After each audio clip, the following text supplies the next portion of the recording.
ఓం నమ శివాయ. అందరికీ నమస్కారం అండి. ఈరోజు ఈ వీడియో ద్వారా ధనుసు రాశి వారి యొక్క జాతక ఫలితాల గురించి తెలుసుకుందాం. వీరి యొక్క జీవితానికి సంబంధించినటువంటి ప్రధానమైనటువంటి అంశాలు ఏమిటి, అదేవిధంగా 2026 సంవత్సరం ఫిబ్రవరి నెల 2వ తేదీ సోమవారం యొక్క జాతక ఫలితాలు ఈ యొక్క రాశి వారికి ఏ విధంగా ఉండబోతున్నాయి, రేపటి రోజున మీ యొక్క దిన ఫలితాల ప్రకారం ఉదయం 10 గంటల లోపు మీరు అయితే 3 పెద్ద శుభవార్తలు అయితే వినబోతున్నారండి. మరి అంతేకాకుండా మీ జీవితంలో ఒక స్త్రీ అయితే రాబోతుంది. మరి ఇంతకీ ఆ యొక్క స్త్రీ రాక మీ యొక్క జీవితంలో ఎలా మారబోతుంది, మీరు తీసుకోవాల్సిన జాగ్రత్తలు ఏమిటి, ఆ స్త్రీ యొక్క రాకతో మీ యొక్క జీవితంలో ఏ విధమైన మార్పులు అనేవి ముఖ్యంగా చోటు చేసుకోబోతున్నాయి, దీనివల్ల ఎటువంటి పరిణామాలు అనేవి మీ యొక్క జీవితంలో చోటు చేసుకోబోతున్నాయి, ప్రతికూలతల అనుకూలతల. ప్రతి ఒక్కరి జీవితంలో సమస్యలు అనేవి సర్వసాధారణం కదండి. సమస్యలతో బాధపడుతూ ఎక్కడెక్కడ జ్యోతిష్యం చెప్పించుకొని నిరాశ చెందినటువంటి వ్యక్తులు అయితే చాలామంది ఉండుంటారు కదా. మరి అటువంటి వారి అందరికీ కూడా శ్రీ దుర్గామాత వారి దివ్య ఆశీస్సులతో జ్యోతిష్యం చెప్పబడండి. గురువు గారు శివరామదాసు స్వామి గారు. మనం ఎక్కడ ఉన్న ఎటువంటి దూర ప్రాంతాల్లో ఉన్న మన గురువు గారిని అయితే ఒక చిన్న ఫోన్ కాల్ ద్వారానే కాంటాక్ట్ అవ్వచ్చండి. మన గురువుగారి యొక్క కాంటాక్ట్ నెంబర్ వచ్చేసి 7989049722. మీకు అది ఏ విధమైనటువంటి సమస్య అయినా కావచ్చు, కుటుంబం, వ్యాపారం, కోర్టు, విదేశీ ప్రయాణం, ఆరోగ్యం, రాజకీయం, సంతానం, ప్రేమ, పెళ్లి, ఆర్థికపరమైనటువంటి ఇబ్బందులు, అత్తగోడల మధ్య సమస్యలు, భార్యాభర్తల మధ్య సమస్యలు, కుటుంబ సమస్యలు, ఎటువంటి గుప్త సమస్యలకైనా మన గురువుగారి దగ్గర అయితే మంచి పరిష్కార మార్గము అయితే లభిస్తుందండి. నమ్మకంతో ఒక్కసారి కాల్ చేసి ప్రయత్నించి చూడండి. మేము కూడా గురువుగారిచే లబ్ధి పొంది ఉన్నాము. చాలామంది మన యొక్క గురువుగారి దగ్గర ఉన్నటువంటి సమస్యలకు తగిన పరిష్కార మార్గాన్ని అయితే ఖచ్చితంగా తెలుసుకోగలిగారండి. మీ యొక్క ముఖ కవళికలు, ఫోటో చేయి, గోత్రం ఆధారితంగానే మీకు ఉన్నటువంటి సమస్యలకు తగినటువంటి పరిష్కార మార్గాన్ని పూజల రూపంలో కానీ పరిహార రూపంలో కానీ అయితే గురువుగారు అయితే తెలియపరుస్తారండి. ఒక్కసారి నమ్మకంతో కాల్ చేసి చూడండి. చక్కగా మీకు ఉన్నటువంటి సమస్యల నుండి అయితే మీరు ఖచ్చితంగా బయటపడగలుగుతారు. ఇక ముఖ్యంగా వివరాల్లోకి వస్తే కనుక ధనుసు రాశి అనేది రాశికుల 9వ రాశి. మూలా నక్షత్రం 1, 2, 3, 4 పాదాలు, పూర్వషాఢ నక్షత్రం 1, 2, 3, 4 పాదాలు, ఉత్తరాషాఢ నక్షత్రం 1వ పాదంలో జన్మించినటువంటి వ్యక్తులు ఈ యొక్క ధనుసు రాశి పరిధిలోకి వస్తారు.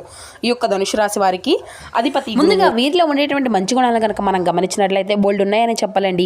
వీరు చాలా అందంగా ఉంటారు, అందరితో ప్రేమగా మాట్లాడతారు, ధైర్యంగా అధికంగా ఉంటుంది, ఉన్నది ఉన్నట్లుగా మాట్లాడతారు. దానివల్ల వీరికి శత్రువులు అనేటువంటి వారు కూడా అధికంగానే ఉంటారండి. వీరికి యాటిట్యూడ్ అనేది కూడా చాలా అధికంగానే ఉంటుందండి.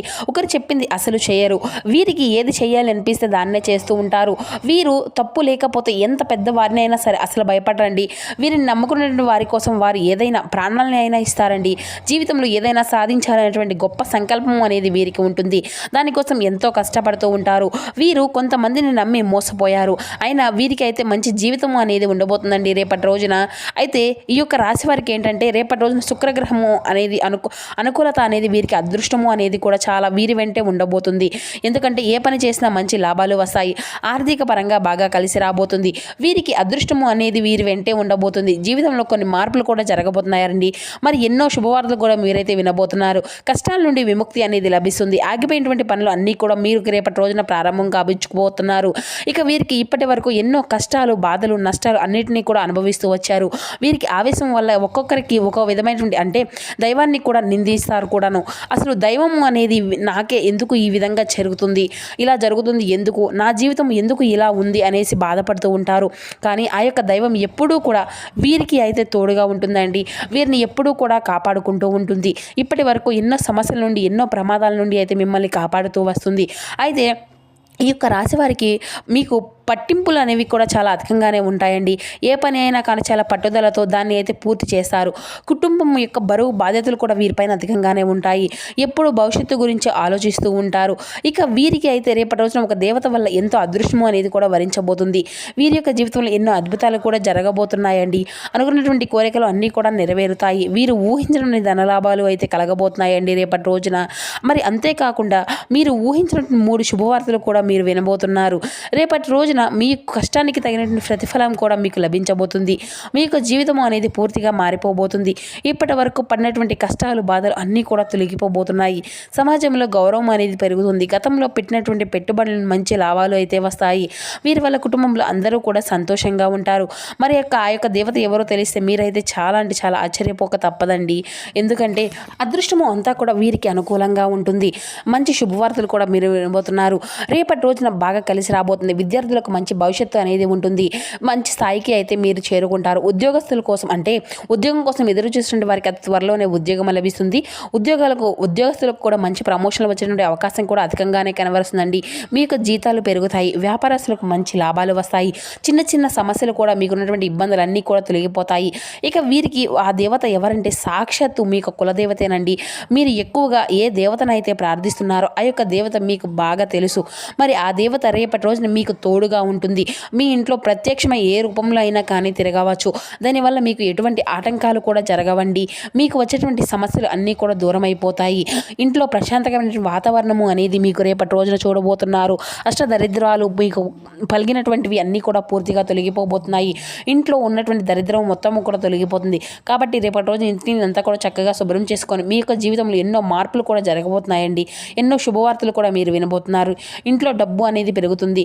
ఇక రేపటి రోజున మీకు ఎటువంటి సమస్యలు వచ్చినా కానీ మీకు కులదేవతను ఒక్కసారి ప్రార్థించుకోండి. దానివల్ల అంతా మీకు మంచి జరిగిపోతుంది. ఆగిపోయినటువంటి డబ్బు అనేది తిరిగి వస్తుంది. ఇక వీరు చాలా అందరితో కూడా కలిసిమెలిసి ఉండాలి అని అనుకుంటూ ఉంటారు అని చెప్పాలండి. వీరికి కుళ్ళు అనేది వీరికి అస్సలు ఉండదండి. కుళ్ళు కుతంత్రాలు అనేవి అసలు ఉండవు. అందరూ బాగుండాలని చెప్పి ఎప్పుడూ కూడా కోరుకుంటూ ఉంటారు. వీరికి జాలి దయ అనేది కూడా చాలా అధికంగా ఉంటుంది. సున్నితమైనటువంటి మనసును వీరికి అధికంగా ఉంటారండి. ప్రతి ఒక్కరికి కూడా సహాయం చేస్తూ ఉంటారు. వీరు ఎక్కడున్నా కూడా ఎంజాయ్ చేయడానికి ఇష్టపడుతూ ఉంటారు. వీరి యొక్క మనసు ఎన్నో బాధలు ఉన్నప్పటికీ కూడాను కానీ అవేమీ కూడా బయటికి చెప్పుకోకుండా ఇక మొహం మీద చిరునవ్వుతో అయితే వీరందరినీ కూడా పలకరిస్తూ ఉంటారండి. మరి అంతేకాకుండా ఈ యొక్క రాశి వారు ఎప్పుడూ కూడా అందరితో సరదాగా గడపడానికి చూస్తూ ఉంటారు. ఇక వీరికి చాలా నమ్మకస్తులనే చెప్పాలండి. ఎవరికైనా మాట ఇస్తే దాన్ని నిలబెట్టుకుంటారు. ప్రాణం పోయినా కానీ ఆ యొక్క మాటను అయితే అస్సలు పోనివ్వరు. వీరు స్నేహాలకు బంధాలకు ఎక్కువగా విలువనిస్తూ ఉంటారు. వీరి యొక్క స్నేహము అనేది చాలా అధికంగా ఒక కాలము అనేది నిలబడుతుంది. ఇక వీరికైతే మీ వెంటే ఉంటుందండి రేపటి రోజున మీరు నమ్ముకున్నటువంటి కులదేవత. ఇక మీరు అనుకున్నటువంటి అనుకూలమైనటువంటి జీవితం అనేది ఉండబోతుంది. ఏ పని చేసినా మీ యొక్క కులదేవత మీకు తోడుగా ఉంటుంది. దానివల్ల మీకు ఎటువంటి ఇబ్బందులు కూడా జరగవండి. మీరు ఊహించినటువంటి ధనలాభాలు అయితే రేపటి రోజున మీరు చూడబోతున్నారు. ఇక ఇప్పటి నుండి మంచి రోజులు వస్తాయని చెప్పాలి. డబ్బు పరంగా ఎటువంటి లోటు అనేది ఉండదు. ఇక వీరికి సంతానం కోసం పెళ్లి కోసం ఎదురు చూసేటువంటి వారికి ఎవరైతే ఎదురు చూస్తూ ఉన్నారో రేపటి రోజున మీ యొక్క ఈ చిన్న పరిహారం అయితే చేయండి. ఖచ్చితంగా ఇవి త్వరలో నెరవేరబోతున్నాయి. రేపటి రోజున రావి చెట్టు కింద దీపం అనేది వెలిగించి 21 ప్రదక్షిణలు చేయండి. అలాగే రావి చెట్టు మొదట్లో చీమలకు చక్కెర అనేది పెట్టండి. దానివల్ల త్వరలోనే సంతానం లేనటువంటి వారికి అయితే సంతానం కలుగుతుంది. ఈ సంవత్సరంలో ఖచ్చితంగా మీకు పెళ్లి జరిగేటువంటి అవకాశం అయితే అధికంగా కనబడుతుంది. మరి అంతేకాకుండా ఉద్యోగం కోసం ఎవరైతే నూతనంగా ఎదురు చూసేటువంటి వారు ఉన్నారో వారికి అది త్వరలోనే ఉద్యోగ అవకాశాలు అయితే మెరుగుపడతాయి. ఇక అలాగే రేపటి రోజున మీకు వీలైతే ఒక 5 మంది పేదవాళ్లకు ఆహారము అనేది దానం చేయండి. దానివల్ల కోటి జన్మల యొక్క పుణ్య ఫలితము అనేది మీకు లభిస్తుంది. సర్వ దేవతల యొక్క అనుగ్రహము అనేది మీకు తోడుగా ఉంటుంది. ఇంట్లో సకల సంపదలు కూడా మీకు మెరుగుపడతాయి. మీ యొక్క జీవితంలో అష్ట దరిద్రాలు కూడా పూర్తిగా తొలగిపోతాయండి. ఇంకా మీకు వచ్చేటువంటి అదృష్టాన్ని ఎవరు కూడా ఆపలేరు. రాబోయే రోజుల్లో మీకు ధనలాభాలు కూడా మీకు ఎంతో ఎక్కువగా కనబరుస్తున్నాయి. కాబట్టి ఇంత పెద్ద అవకాశాన్ని అయితే అసలు రేపటి రోజున అసలు వదులుకోకండి. ఇక వీరేంటంటేనండి రేపటి రోజున బయట వారితో కొంచెం గొడవలు అస్సలు పెడకండి. ఎందుకంటే దానివల్ల మీకే నష్టం జరిగేటువంటి అవకాశం అయితే అధికంగా కనపడుతుంది. అలాగే మీ యొక్క సంపద గురించి అసలు అయితే ఎవరికి చెప్పుకోకండి. మీరు మంచిగా బ్రతికితే ఓర్వలేనటువంటి వాళ్ళు ఉన్నారు. కుళ్ళు ఎక్కువగా చూపిస్తూ ఉంటారు. కాబట్టి జాగ్రత్తగా ఉండండి. ఇక మీరు కొత్త పనులు మొదలు పెట్టుకోవాలి అనుకుంటే సోమవారమో లేదంటే శనివారం మొదలు పెట్టుకోండి. దానివల్ల మీకు మంచి లాభాలు కూడా వస్తాయి. ఎటువంటి ఆటంకాలు కూడా జరగవు. ఇంకా ఈ 2 రోజులు నీలం రంగు బట్టలను అయితే అసలు వేసుకోకండి. ఒకవేళ వేసుకోవాలి అనుకుంటే వేరే రోజుల్లో వేసుకోండి. దానివల్ల ఎటువంటి సమస్యలు కూడా మీకు ఎదురవ్వవు. ఇక రేపటి రోజున మీకు కలిసి వచ్చేటువంటి రంగుల విషయానికి వస్తే కనుక గులాబీ అండ్ వైట్ అండ్ పసుపు ఇవి మీకు కలిసి వచ్చే అదృష్టపు రంగులు. కలిసి వచ్చే అదృష్టపు సంఖ్యల విషయానికి వస్తే 5, 3, 9 ఇవి మీకు కలిసి వచ్చే అదృష్టపు సంఖ్యలుగా కనబరుస్తున్నాయి. ఇక అదేవిధంగా ముఖ్యంగా విషయంలోకి వస్తే కనుక రేపటి రోజున అయితే ఒక స్త్రీ ద్వారా మీకు వచ్చేటువంటి నష్టం గురించి అయితే మొదట్లో చెప్పినట్లుగా రేపటి రోజున ఈ స్త్రీ మీ యొక్క ఫలానా పేరుతో మీ ముందుకు రానుందండి. మరి ఆ పేరు అనేది ఎస్ అండ్ కే అనేటువంటి అక్షరాలు పేరుతో ఉన్నటువంటి స్త్రీలతో కొంచెం జాగ్రత్తగా ఉండండి. ఈ స్త్రీలు మిమ్మల్ని నాశనం చేయాలని సర్వ ప్రయత్నాలు చేస్తూ ఉన్నారు. అందువలన రేపటి రోజున ఈ అక్షరం ఉన్నటువంటి పేరు ఉన్నటువంటి స్త్రీలతో కొంచెం జాగ్రత్తగా ఉండండి. తిరిగి ఈరోజు అంతా కూడా మీకు అదృష్ట యోగమే కొనసాగిస్తుందండి. ఇది ఒక్కటి తప్పితే ఉద్యోగంలో ఉన్నటువంటి స్థితి పదోన్నత సూచితను అంటే ఎక్కువగా కనిపిస్తుంది. వ్యాపారంలో వృద్ధి, లాభాలు ఉంటాయి. పెట్టుబడులు అనుకూలంగా మారుతాయి. కుటుంబంలో ఆనందకరమైనటువంటి కాలమే గడుస్తుంది. శ్రీ మహాలక్ష్మి యొక్క అష్టోత్తరం చదవడం మీకు ఎంతో శుభప్రదంగా కనబరుస్తుంది. ఇక ఈరోజు మనోబలంతో ముందుకు సాగాలండి. ఉద్యోగంలో ఒత్తిడులన్నిటికీ ఉన్నప్పటికీ కూడా తెలివిగా వ్యవహరించాలి. ఆర్థికంగా పొదుపు అనేది అవసరమండి. కుటుంబ సభ్యుల యొక్క సలహాలు మేలు చేస్తాయి. ఈ రోజు మీకు అనుకూలత ప్రయాణాలే కనిపిస్తున్నాయి. నవగ్రహ శ్లోకం చదవడం కూడా మీకు ఎంతో శుభప్రదం. ఇక ఈ రోజున విజయయోగం అంతా కూడా బలంగానే ఉందండి. ప్రారంభించిన పనులు అన్నీ కూడా సకాలంలో పూర్తి అవుతాయి. ఉద్యోగంలో గౌరవం, ప్రశంసలు లభిస్తాయి. వ్యాపారంలో జాగ్రత్త అనేది అవసరమండి. మాటల్లో సంయమనం అనేది పాటించాలి. కనకదార సూత్రాన్ని పారాయణం మీకు ఎంతో మేలుకరమైనటువంటి ఫలితాలను అందిస్తుంది.